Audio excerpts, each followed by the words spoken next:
आज horizontal projectile का जो तीसरा पार्ट है, लेक्चर नंबर 3 में मैंने 2 पार्ट्स डिस्कस किए थे और लेक्चर नंबर 4 में मैं उसका और एक पार्ट डिस्कस करूंगा जिसका नाम है इंस्टेंटेनियस वेलोसिटी।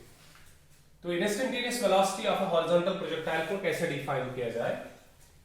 अगर हम हॉरिजॉन्टल प्रोजेक्टाइल को कंसिडर करें, ये एक हॉरिजॉन्टल प्रोजेक्टाइल है, ये उसकी एक्स एक्सिस है, मतलब ग्राउंड है ये, और ये वर्टिकल एक्सिस y है। मैंने एक प्रोजेक्टाइल जो हॉरिजॉन्टल प्रोजेक्टाइल है उसको मैंने थ्रो करके ऐसे उसके पाथ को ट्रेस किया है, जो आप जानते हो ये फर्स्ट ऑर्डर पैराबोलिक पाथ है, और मैं एज्यूम करूंगा दैट ये इसका इनिशियल पॉइंट है और ये फाइनल पॉइंट है। अगर किसी को पता नहीं है तो वो पहले लेक्चर नंबर 3 देखे यूट्यूब पे, उसके बाद लेक्चर नंबर 4 पे आए।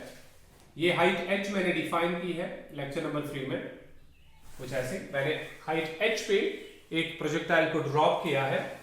इसकी इनिशियल वेलोसिटी u है अलोंग x एक्सिस, ये आप जानते हो, और मैं इस प्रोजेक्टाइल के लिए ये कॉन्सेप्ट यूज करता हूं that ux is equal to u, यानी कि सारी इनिशियल वेलोसिटी इसको अलोंग x एक्सिस मिलती है।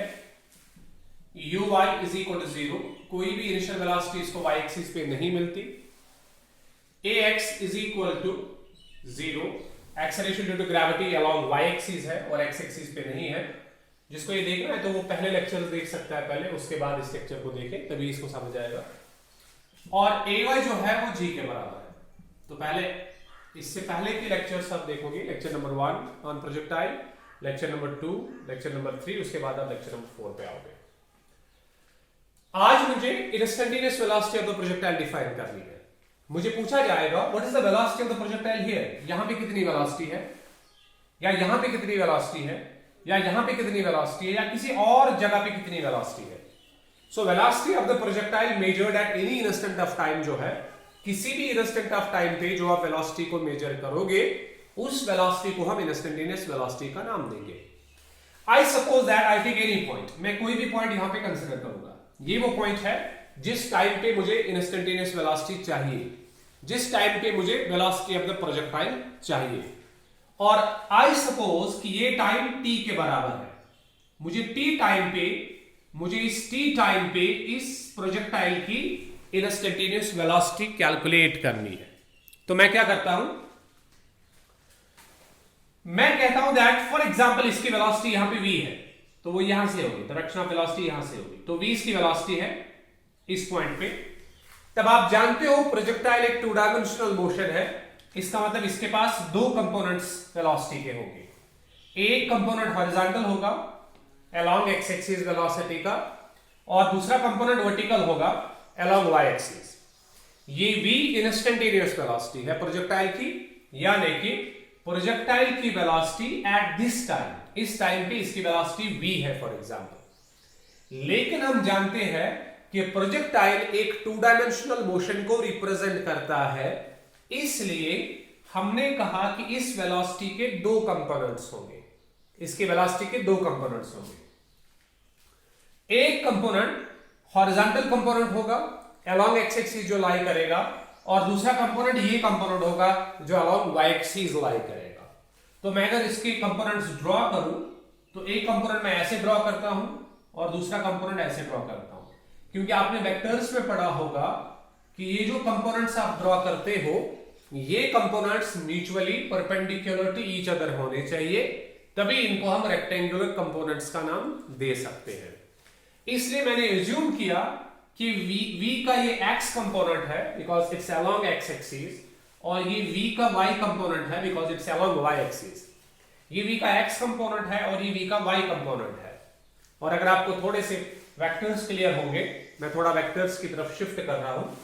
मुझे पता है दैट अगर आपके पास एक वेक्टर होता है, ये एक वेक्टर है a वेक्टर, और जब मैं इसका रेक्टेंगुलर रेजोल्यूशन करता हूं तो मैं कहता हूं कि मैं एक कंपोनेंट यहां से निकालूंगा ax, और यहां से और एक कंपोनेंट निकालूंगा ay। ये कुछ ऐसे, ये ax है component of a along x axis, और ये ay है component of a along y axis.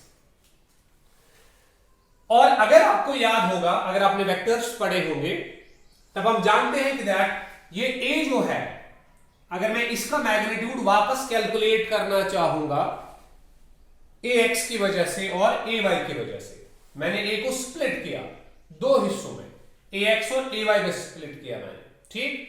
अगर मुझे इस a का मैग्नीट्यूड चाहिए in terms of ax and in terms of ay, तब मैं मैग्नीट्यूड ऑफ a ऐसे लिखता हूं कि a का मैग्नीट्यूड होगा अंडर रूट ऑफ इस कंपोनेंट का स्क्वायर यानी कि ax का स्क्वायर प्लस इस कंपोनेंट का स्क्वायर यानी कि ay का स्क्वायर। ये वाला पोर्शन जो है ये वेक्टर्स का पोर्शन है जो हम वेक्टर्स में पढ़ते हैं in the topic of resolution of vectors. अगर आपको क्लियर नहीं होगा तो आप बुक पे इसका कॉन्सेप्ट देख सकते हो। आगे मैं बेसिकली वेक्टर्स के भी लेक्चर्स अपलोड करूंगा यूट्यूब पे, तो उस टाइम आप समझ सकते हो इसको। इस टाइम आप याद रख सकते हो दैट जब भी आप किसी वेक्टर के दो रेक्टेंगुलर कंपोनेंट्स निकालते हो, टू रेक्टेंगुलर कंपोनेंट्स, इसको बोलते हैं रेक्टेंगुलर रेजोल्यूशन। हमने एक कंपोनेंट यहां से निकाला अलोंग एक्स एक्सिस और दूसरा कंपोनेंट अलोंग वाई एक्सिस हमने निकाला, तब जो a होगा इस a का जो मैग्नीट्यूड होता है वो होता है under root of this component square plus this component square, इस कंपोनेंट का स्क्वायर और इस कंपोनेंट का स्क्वायर। इसी तरह से मैंने v के जैसे दो कंपोनेंट्स निकाले हैं। आप देखो, एक तो vx मैंने निकाला है और दूसरा मैंने vy निकाला है। तो अगर मैं v की वैल्यू वापस निकालूं, एक्चुअल वेक्टर की वापस वैल्यू निकालूं, तो वो कितनी होगी सर? वो होगी फिर अंडर रूट ऑफ vx का स्क्वायर प्लस vy का square. And that's what I mean here, that ये जो ओरिजिनल वेक्टर है, ओरिजिनल वेलोसिटी है, जिसको हमने इंस्टेंटेनियस वेलोसिटी का नाम दिया, उसके दो कंपोनेंट्स हमने निकाले, vx along x axis and vy along y axis. ठीक, इन दोनों कंपोनेंट से अगर मैं v को वापस निकालूं तो v होगा, v will be equal to under root of ax के बदले vx का स्क्वायर प्लस ay के बदले vy का स्क्वायर। तो अगर मुझे इंस्टेंटेनियस वेलोसिटी निकालनी है तो मुझे दो चीजें चाहिए, वो आपको समझ आया होगा। हाँ सर, आपको दो चीजें चाहिए। अगर आपको v निकालना है तो आपको दो चीजें चाहिए, एक आपको vx की वैल्यू चाहिए और दूसरा आपको vy की वैल्यू चाहिए। अगर आपको vx की वैल्यू मिली, vy की वैल्यू मिली, तो आपको v की वैल्यू मिलेगी, v is equal to under root of vx का स्क्वायर प्लस vy का स्क्वायर।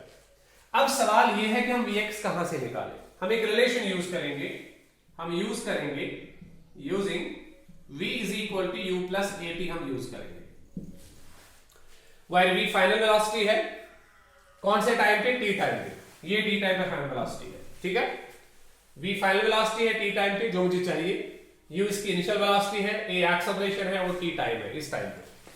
लेकिन मैं प्रोजेक्टाइल के साथ डील कर रहा हूं तो मुझे बेसिकली इस इक्वेशन के दो हिस्से करने हैं, अलोंग x एक्सिस अलग से, अलोंग y एक्सिस अलग से, जैसे मैं पिछले लेक्चर्स में करता आया हूं।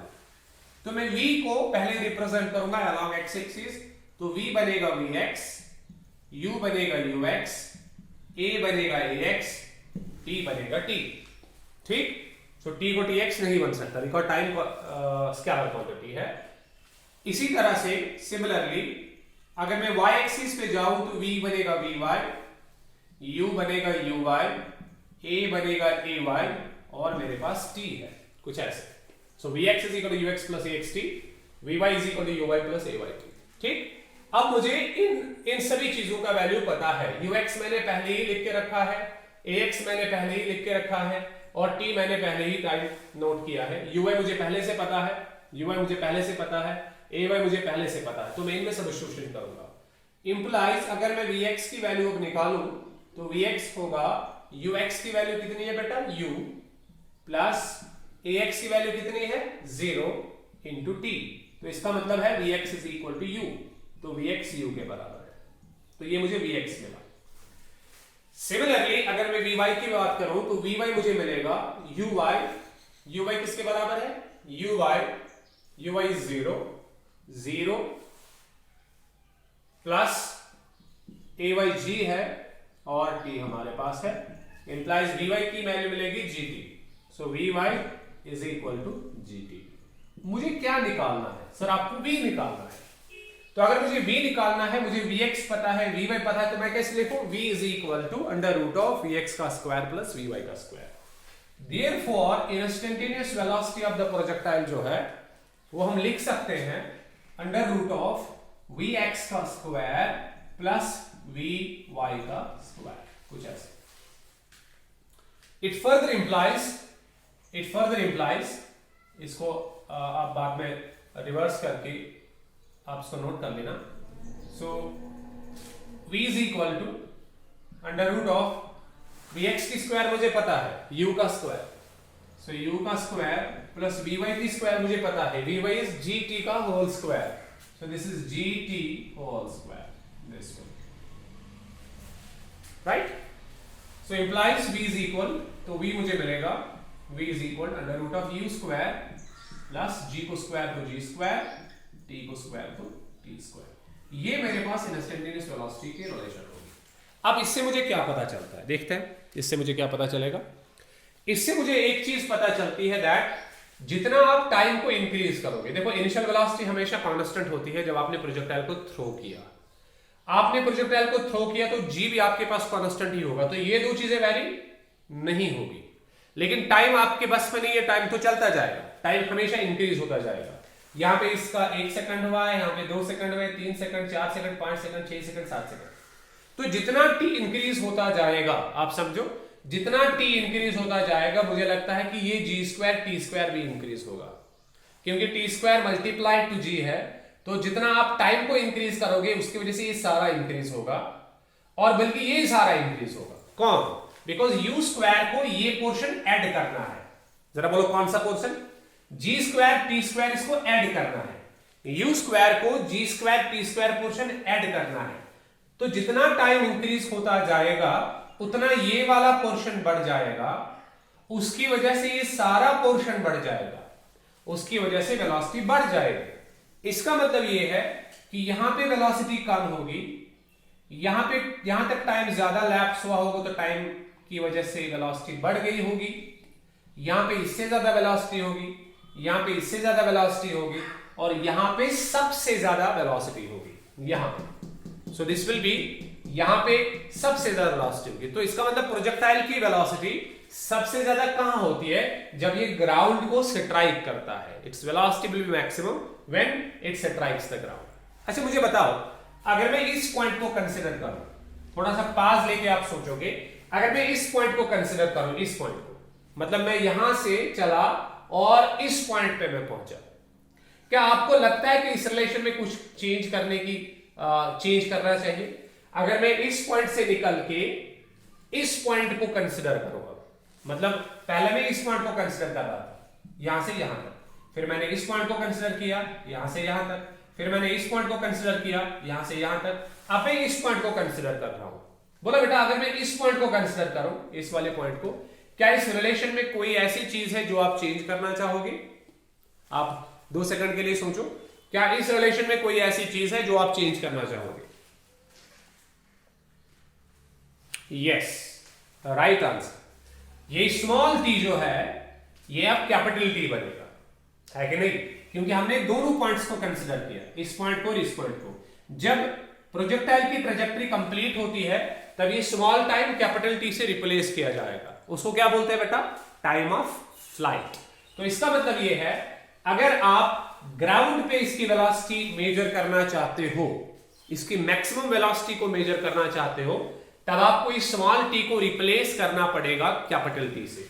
और मुझे लगता है हमें मिलेगा v ग्राउंड पे जो है, v जो ग्राउंड पे हमें मिलेगा, ग्राउंड पे इसकी वेलोसिटी होगी under root of, this is under root of u square plus g square t square. t आपको पता होगा, अगर आप प्रीवियस लेक्चर्स में जाओगे तो टाइम ऑफ फ्लाइट की वैल्यू कितनी होती है? ट्वाइस h/g अंडर रूट, ये t की वैल्यू होती है under root of twice h/g। मुझे t स्क्वायर चाहिए तो अंडर रूट ऑफ 2h/g का होल स्क्वायर, ये मुझे चाहिए। ठीक, तो अगर मैं इसको थोड़ा सा सॉल्व करूं, मुझे एक अलग सी इक्वेशन अब मिलेगी। देखो मुझे क्या मिलेगी, ये v ऑन द ग्राउंड यानी कि इंस्टेंटेनियस वेलोसिटी प्रोजेक्टाइल की जब वो हिट करेगा ग्राउंड को, when it hits the ground, will be given by under root of, this is under root of u square, this is u square plus g square, g का square into ये square और root cancel हो जाएगा तो 2h/g बचेगा, 2h/g बचेगा। आप देख सकते हो स्क्वायर और रूट कैंसिल हो गया तो 2h/g बचा। तो इसमें से एक g के साथ आप कैंसिल कर सकते हो। तो v जो ग्राउंड है, ग्राउंड पे जो वेलोसिटी होगी वो होगी √u² प्लस 2h और एक g वहीं पे रहा 2hg। ये देखो ये आपके पास ग्राउंड की वेलोसिटी होगी। और आपको एक चीज बिल्कुल समझ आई होगी कि ये ग्राउंड पे किस वेलोसिटी से टच करेगा वो इसमें h पे डिपेंड करेगा। ये सिंपल सी बात है। मतलब जितना आप ज्यादा हाइट से एक प्रोजेक्टाइल को थ्रो करोगे ऑब्वियसली वो उतनी ज्यादा वेलोसिटी से ग्राउंड को हिट करेगा। When you increase h you will be increasing v on ground. तो जितना आप ऊपर जाओगे और फिर किसी स्टोन को फेंकोगे, फिर किसी प्रोजेक्टाइल को फेंकोगे, उस हालत में वो ज्यादा वेलोसिटी से ग्राउंड को टच करेगा। So this is the instantaneous velocity of the projectile when it hits the ground. It is the instantaneous velocity at any instant of time. किसी भी टाइम पे इस रिलेशन को हम यूज करेंगे और जब ग्राउंड पे बात करनी होगी तो हम इस रिलेशन को यूज करेंगे। तो ये हमारा पहला प्रोजेक्टाइल कंप्लीट होता है। कौन सा? हॉरिजॉन्टल प्रोजेक्टाइल की वीडियोस कंप्लीट हो गई। अब इसका न्यूमेरिकल पार्ट आएगा, लेकिन न्यूमेरिकल पार्ट से पहले हम ऑब्लिक प्रोजेक्टाइल को भी डिस्कस करेंगे। ऑब्लिक प्रोजेक्टाइल की सारी रिलेशंस और जो हमारे पास हॉरिजॉन्टल प्रोजेक्टाइल की सारी रिलेशंस है उन सब को याद रखने के बाद हम न्यूमेरिकल सेशन पे जाएंगे। तो उस न्यूमेरिकल सेशन की वीडियोस अलग से हम अपलोड करेंगे। That's all for today.